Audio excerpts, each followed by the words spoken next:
안녕하세요. 김혜희 선생님입니다. 오늘은 저번 시간에 이어서 분수의 나눗셈부터 소수의 나눗셈의 활용까지 문제를 풀어보도록 하겠습니다.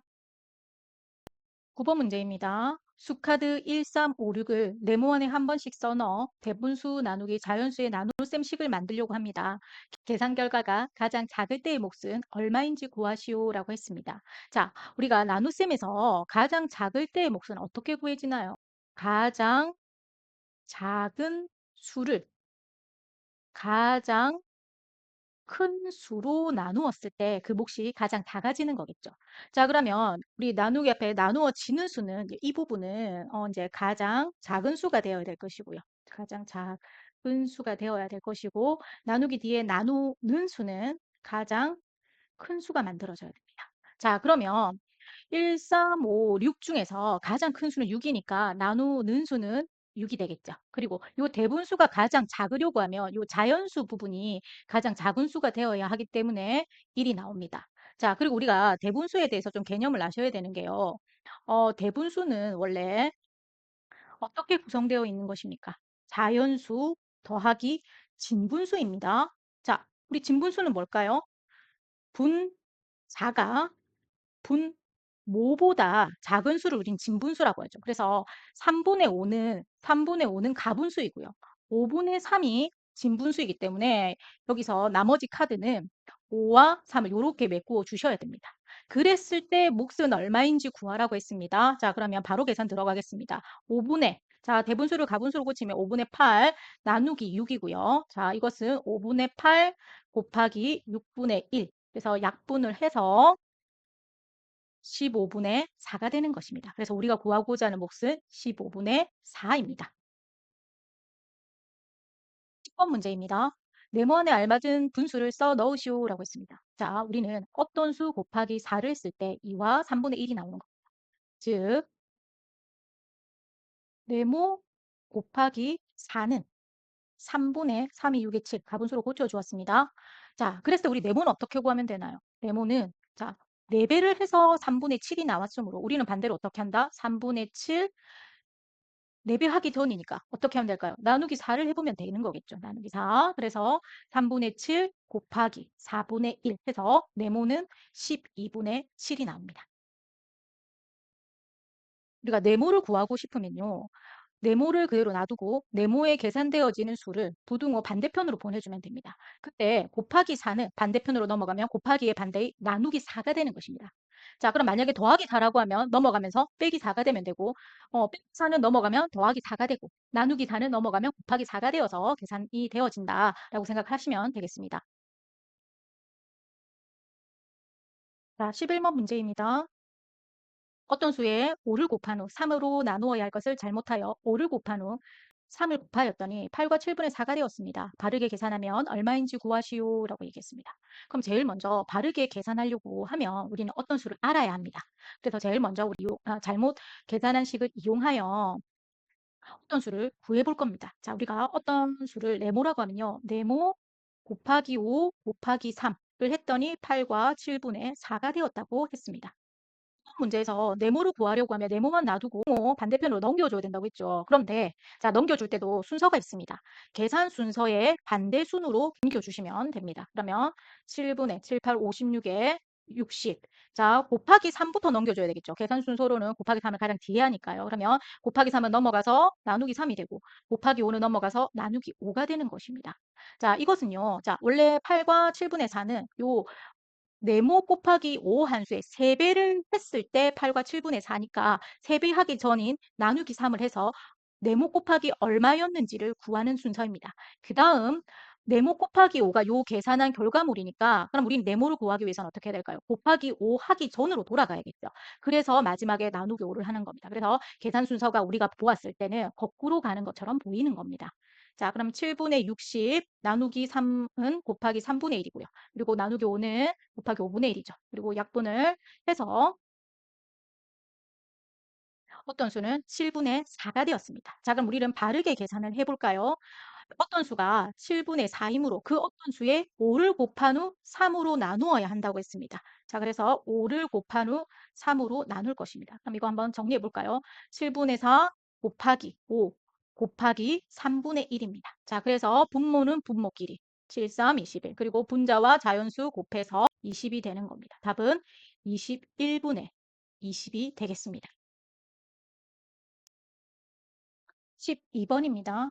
삼각형 기역 니은 미음에서 선분 니은 디귿, 선분 디귿 리을, 선분 리을 미음의 길이가 같을 때 색칠한 부분의 넓이는 몇 제곱센티미터인지 기억 분수로 나타내시오 했습니다. 자, 그러면 제일 먼저 우리가 삼각형 기역 디귿 리을이죠. 그러면 즉 삼각형 우리는 최종적으로 삼각형 기역 디귿 리을의 넓이를 구해야 된다는 것입니다. 그럼 제일 먼저 알아야 될 게 무엇일까요? 삼각형 넓이를 어떻게 구하느냐? 삼각형 넓이의 공식을 알아야겠죠. 어떻게 되는 거죠? 2분의 1 곱하기 밑변 곱하기 높이입니다.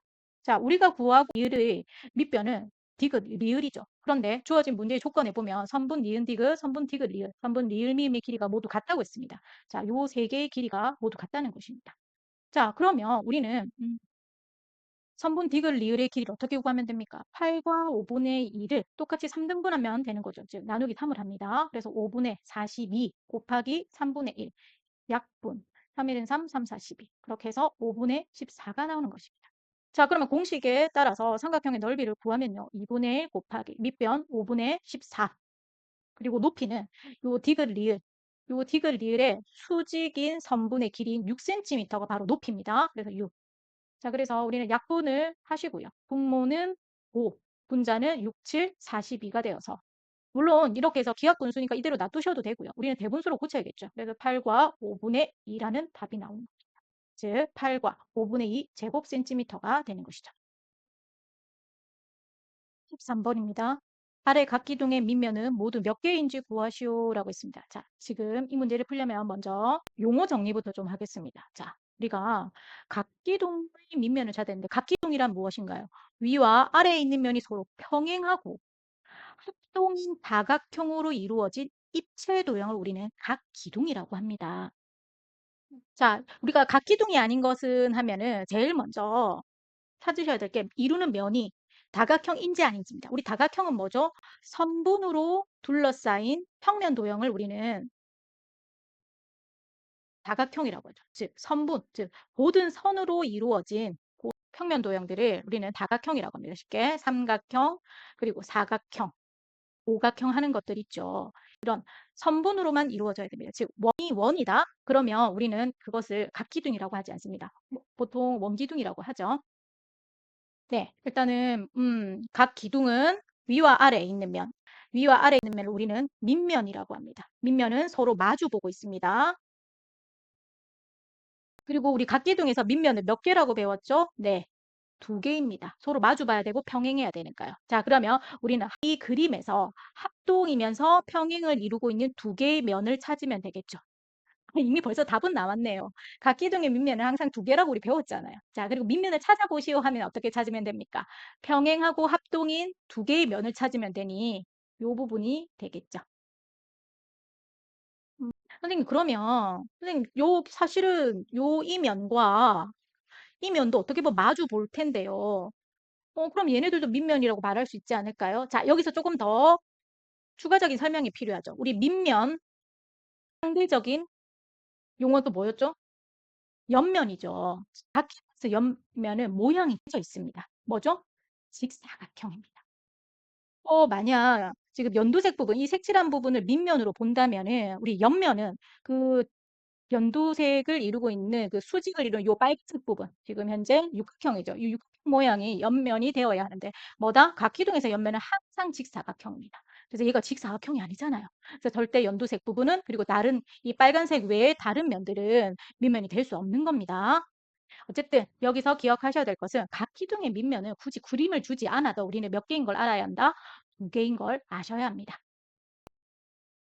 자, 오각기둥과 사각기둥의 꼭지점의 수의 합을 구하시오라고 했습니다. 자, 꼭지점. 우리 꼭지점은 어떻게 하나요? 기둥에서 우리 꼭지점은 물론 일일이 세워봐도 됩니다. 그렇지만 이제 우리 계산하는 방법이 있었잖아요. 어떻게 한다? 밑면의 변수에 곱하기 2를 하면 되겠죠. 오각형은 밑면의 변의 수가 5개니까 5 곱하기 2 하시면 되고요. 그 다음 사각기둥은 밑면의 변호수가 4개니까 4 곱하기 2 하시면 되겠죠. 자, 우리가 곱하기 2라는 건 어떻게 나왔을까요? 자, 우리 한번 꼭지점 위치를 한번 찍어 보겠습니다. 밑면에 꼭지점이 이렇게 5개가 있죠. 그리고 그 마주보는 밑면에도 5개가 있죠. 즉, 기둥에는 밑면이 2개니까 꼭지점도 2세트가 된다. 즉, 곱하기 1가 된다 생각을 하시면 됩니다. 물론 여기도 마찬가지겠죠. 사각기둥이니까 네, 밑면이 2개니까 밑면 한쪽에 꼭지점 4개, 그리고 여기도 꼭지점 4개. 그래서 4 곱하기 2가 된 겁니다. 자, 그래서 계산하시면 5, 20 플러스 4, 2, 8에서 18개가 나오는 겁니다. 18이죠. 즉, 우리가 문제를 접할 때 그냥 5 곱하기 2, 4 곱하기 2 더하기 하시면 되겠습니다. 15번입니다.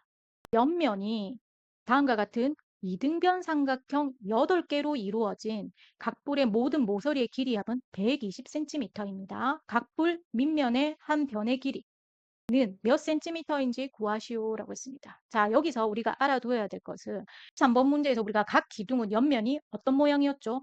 직사각형이었죠. 이번에 옆면이 뭐다? 이등변 삼각형입니다. 자, 우리가 옆면이 이등변 삼각형이면 어떤 입체 도형입니까? 네, 각불입니다. 자, 각불인데 이제 앞에 이름을 정해줘야겠죠. 무슨 각불일까? 자, 그런데 옆면이 8개라고 했습니다. 우리 각 기둥과 각불에서요. 옆면의 개수는 뭐와 같다? 옆면의 수는 뭐와 같다?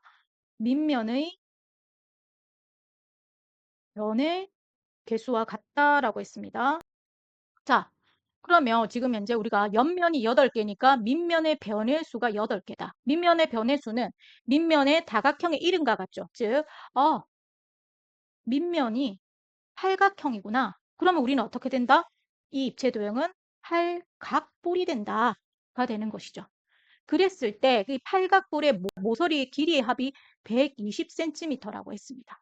자, 우리가 생각을 해보세요. 만약에 삼각볼이다. 삼각뿔이면요. 모서리 수가 어떻게 되나요? 우리 모서리 수는 각뿔의 모서리 수가 곱하기 2죠. 무슨 각뿔? 팔각뿔이면 모서리가 8, 2, 16, 16개란 소리입니다. 그렇지만 지금 현재 그림으로 보았을 때 밑면의 한 변의 길이를 구하라고 했는데 옆면의 모서리가 9cm인 거. 즉 지금 삼각형이니까 여기 옆면이 되는 거죠. 옆면의 모서리가 9cm라는 건요. 옆면과 밑면의 모서리의 길이가 다를 수도 있겠구나라고 생각을 하셔야 됩니다. 자, 그럼 우리가 삼각뿔일 때 예를 들어 보겠습니다. 삼각뿔일 때 옆면의 모서리도 3개, 밑면의 모서리도 3개입니다. 사각뿔이다. 사각뿔일 때도 마찬가지겠죠. 사각뿔이다. 사각뿔일 때도 옆면의 모서리 4개, 밑면의 모서리 4개, 각각 4개씩인 거죠. 즉, 이게 팔각뿔이며 이 9cm짜리 옆면의 모서리는 8개란 뜻이겠죠. 즉, 9 곱하기 8이란 소리입니다. 자, 그러면 우리는 밑면의 한 변의 길이를 우리는 네모라고 하겠습니다. 그럼 네모 센티미터가 또 몇 개 있다? 네, 8개가 있는 겁니다. 그래서 이 수를 계산했을 때 모든 모서리의 길이가 120cm라고 했으므로 72 플러스 네모 곱하기 8은 120이다. 자, 그러면 우리 네모 곱하기 8은 얼마였을까요? 72에다 무언가를 더해서 120이 됐으므로 얼마가 되는 겁니까? 48이 되는 거죠. 맞습니까? 네모 곱하기 8이 48이니까 네모는 얼마가 된다? 6, 8, 48. 6cm가 되는 거죠. 즉, 밑면의 한 변의 길이는 6cm였습니다. 16번 문제입니다. 다음 두 도형의 색칠한 부분을 서로 붙인 입체 도형의 모서리의 수와 꼭지점 수의 차를 구하시오라고 했습니다. 단, 삼각 기둥의 밑면은 정삼각형이고 색칠한 부분은 서로 색동입니다. 라고 했습니다. 자, 즉, 요 색칠한 부분을 이렇게 붙여야 된다고 했습니다.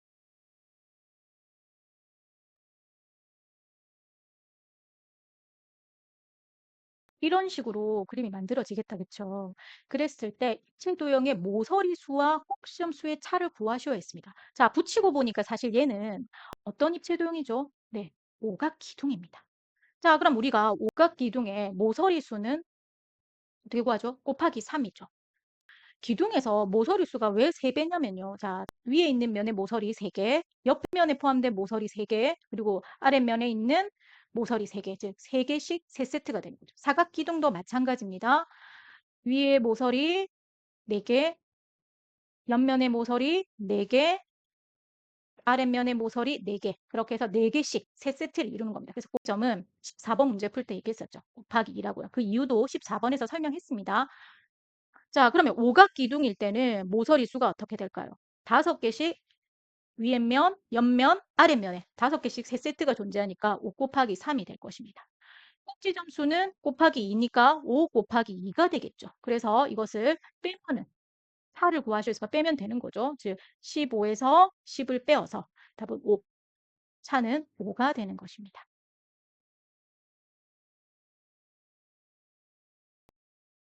1번 문제입니다. 무게가 같은 단추 21개의 무게를 재었더니 29.4g이었습니다. 이 단추 4개의 무게는 몇 g인지 구하시오라고 했습니다. 자, 그럼 우리 4개의 무게를 구하기 위해서는 단추 1개의 무게를 구해야 합니다. 어떻게 구하면 되죠? 29.4 나누기 21 하면 됩니다.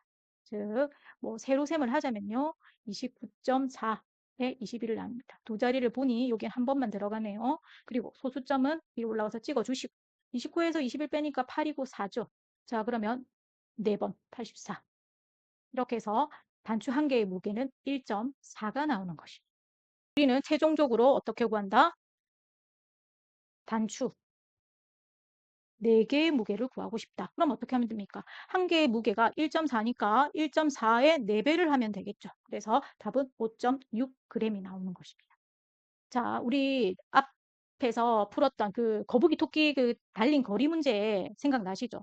이 문제도 식을 하나로 만들 수가 있습니다. 이렇게 하면 된다. 29.4의 무게를 처음에 21로 나누어서 1개의 무게를 구한다. 거기에 4배를 곱하면 5.6이 나오는 거죠. 그리고 이 문제를 분수의 형태로도 풀 수 있습니다. 21개의 무게가 29.4니까 어떻게?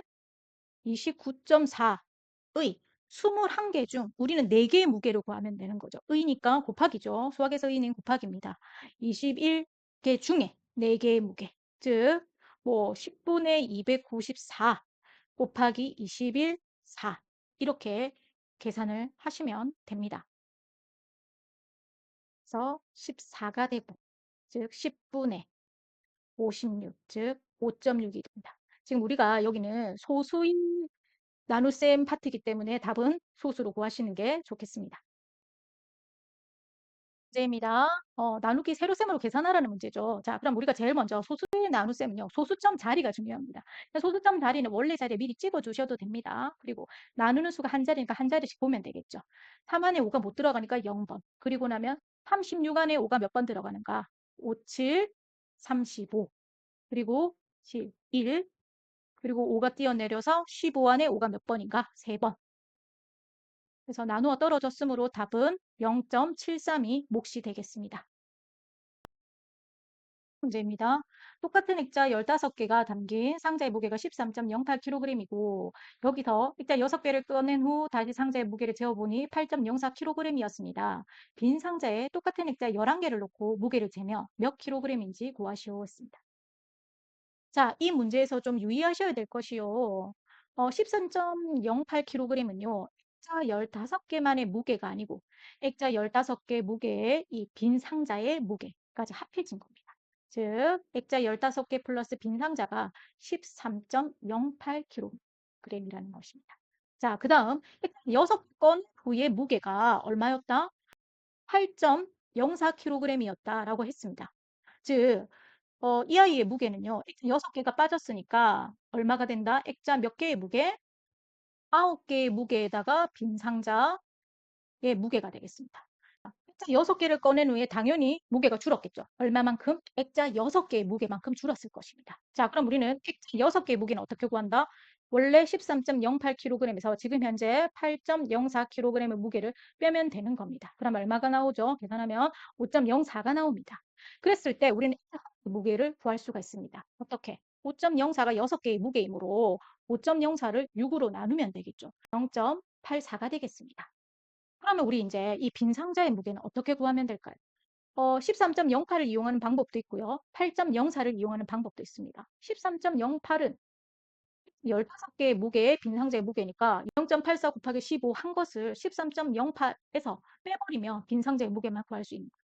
또는 0.84는 9개 플러스 빈 상자의 무게니까 0.84 곱하기 9 한 후 8.04에서 빼면 빈 상자의 무게를 구할 수가 있는 겁니다. 저는 숫자가 조금 작은 게 좋으니까 8.04를 이용해 보도록 하겠습니다. 어떻게 구한다고요? 8.04는 액자 9개의 무게 플러스 빈 상자의 무게니까 액자 9개의 무게만큼 0.84 곱하기 9를 빼버리면 되는 거예요.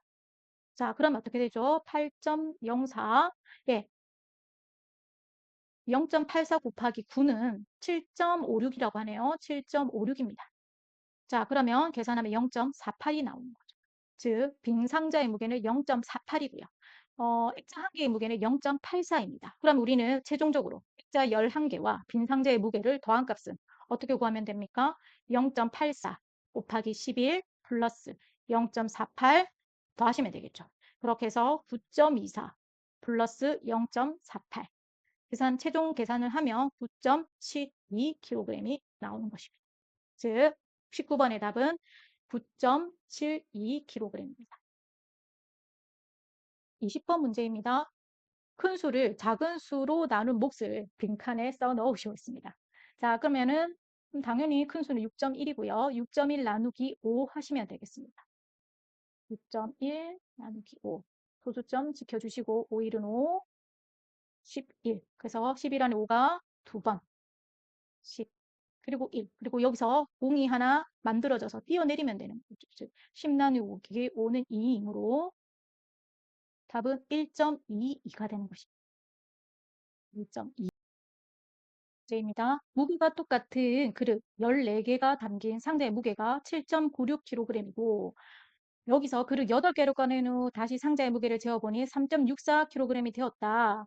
빈 상자에 똑같은 무게 11개를 넣고 무게를 재면 몇 킬로그램인지 구하시오 했습니다. 자, 좀 전에 풀었던 우리 19번 문제와 같습니다.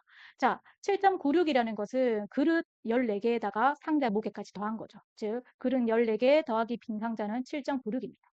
자, 그러면 우리가 8개를 꺼냈으니까 8개만큼의 무게가 줄었겠죠. 즉, 7.96에서 3.64kg을 빼면은 이것은 그릇 8개의 무게가 됩니다.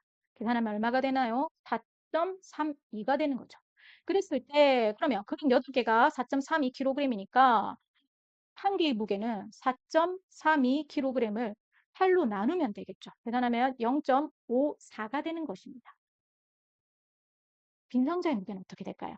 자, 빈 상자의 무게는 여기 숫자가 조금 상대적으로 작은 3.64 가지고 이용해서 못 풀어보겠습니다.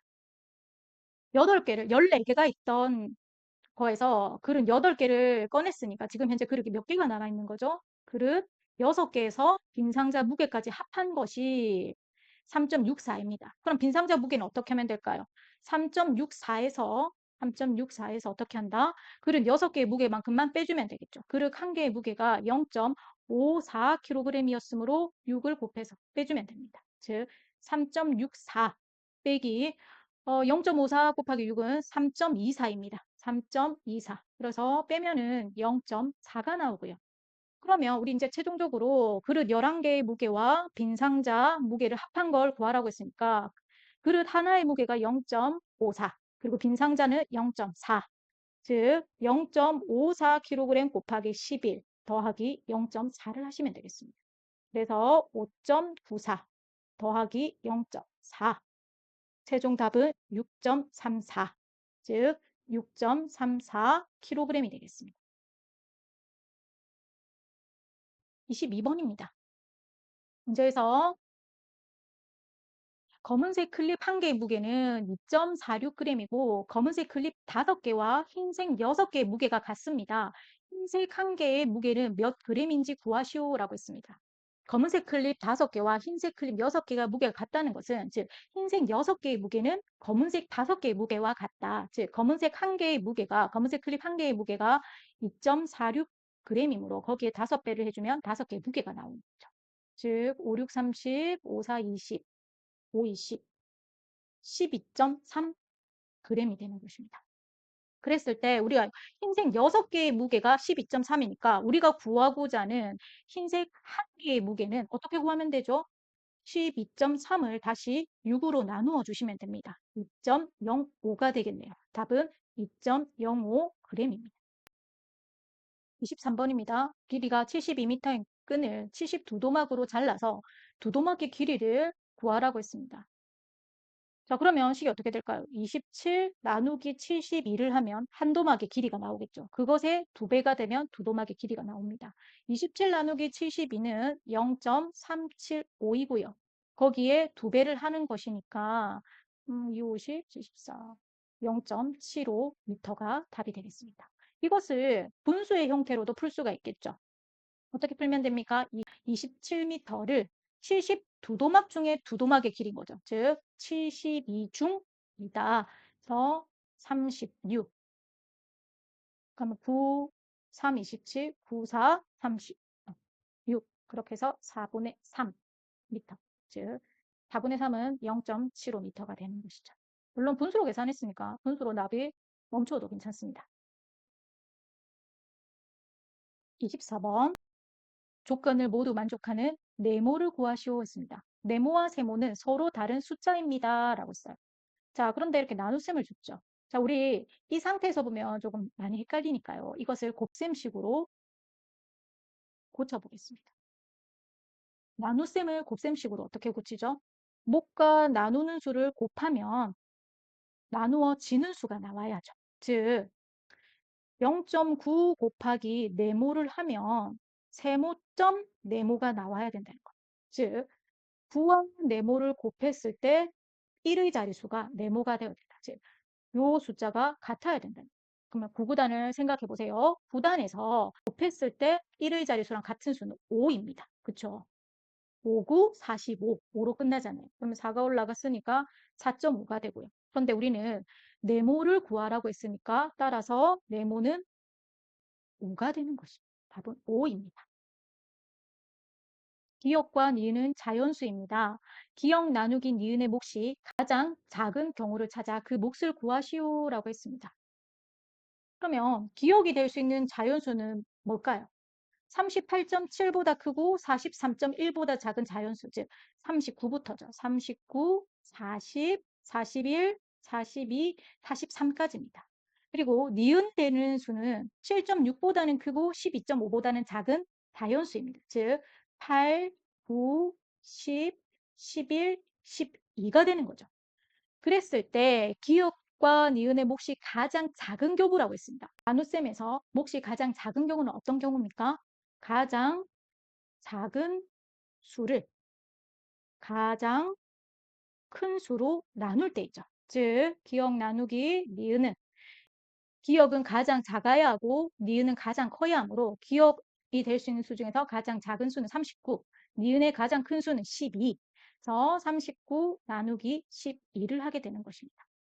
그러면 3.2가 되겠죠.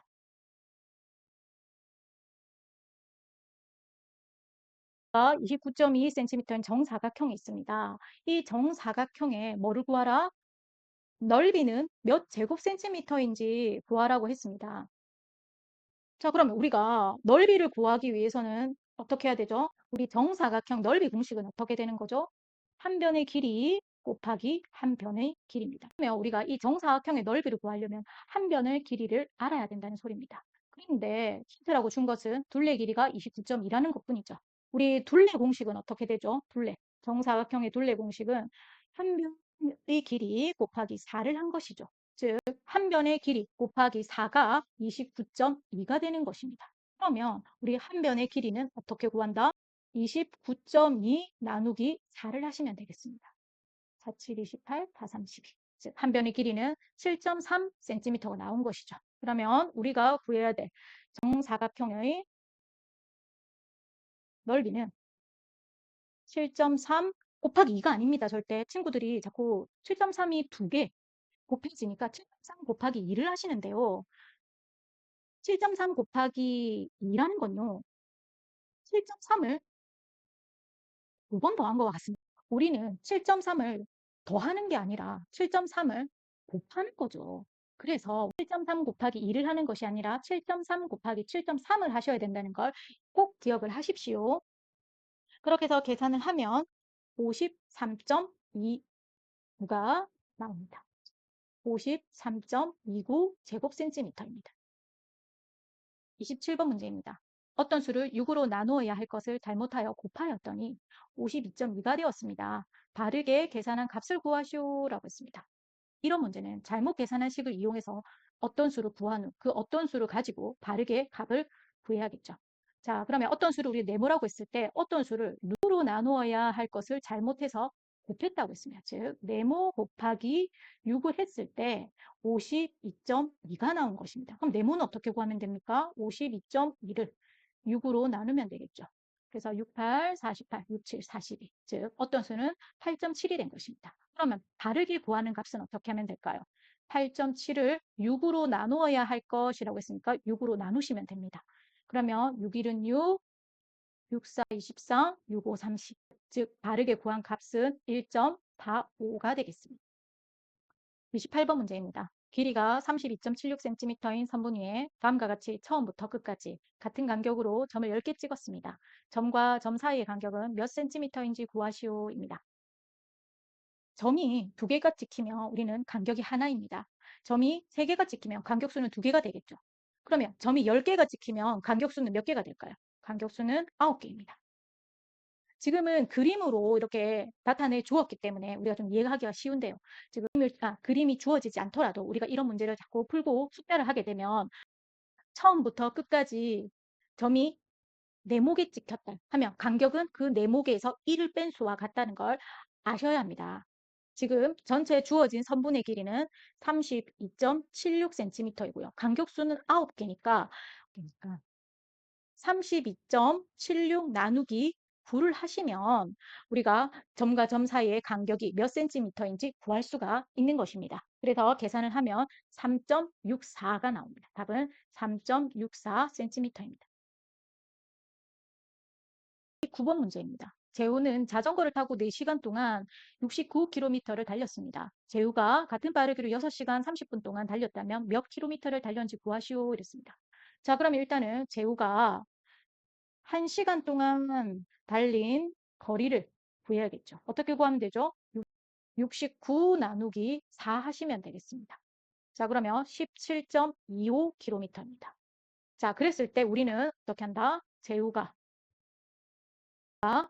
6시간 30분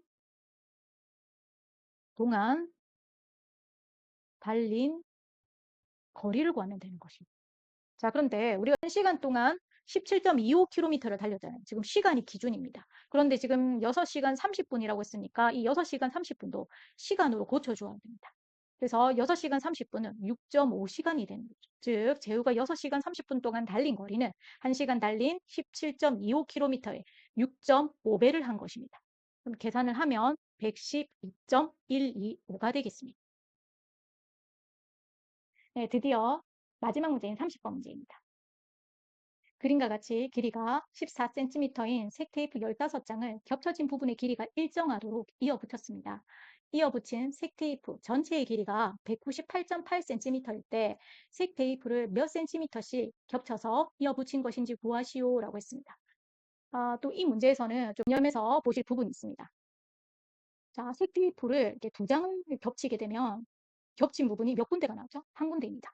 그리고 색테이프를 3장을 겹치게 되면 겹친 부분은 2군데가 나오는 거죠. 그리고 색테이프를 4장을 겹치면 3곳이 겹치게 되어 있습니다. 즉, 그러니까 우리가 점과 점 사이에 점을 몇 개 찍었을 때 간격이 항상 점수의 빼기 1이었듯이 겹친 부분의 수는 항상 색테이프 수에서 한 개를 빼주시면 되는 겁니다. 따라서 15장의 테이프를 붙였으므로 15 빼기 1에서 14군데가 지금 겹쳐지게 되는 겁니다. 즉, 198.8cm라는 것은 색테이프 15장의 길이에서 14군데 겹쳐진 부분만큼 빼주면 되는 거잖아요. 그쵸? 그리고요, 이어붙여서 만든 전체 테이프의 길이는요, 우리가 생각했던 그 전체 테이프 길이에서 겹쳐진 부분만큼 빼주시면 되겠습니다. 2번이 겹쳐졌으면 겹쳐진 부분 곱하기 2를 해서 빼주시면 되고, 3개면은 곱하기 3을 해주시면 되겠죠. 즉, 지금 현재 198.8이라는 건요. 테이프 하나의 길이가 14니까요. 14 곱하기 15장 한 데서 겹쳐지는 부분의 길이에 14군데가 겹쳐지니까 곱하기 14를 해서 빼었더니 198.8이 나온 것입니다. 자, 그러면 14 곱하기 15는요. 210이고요.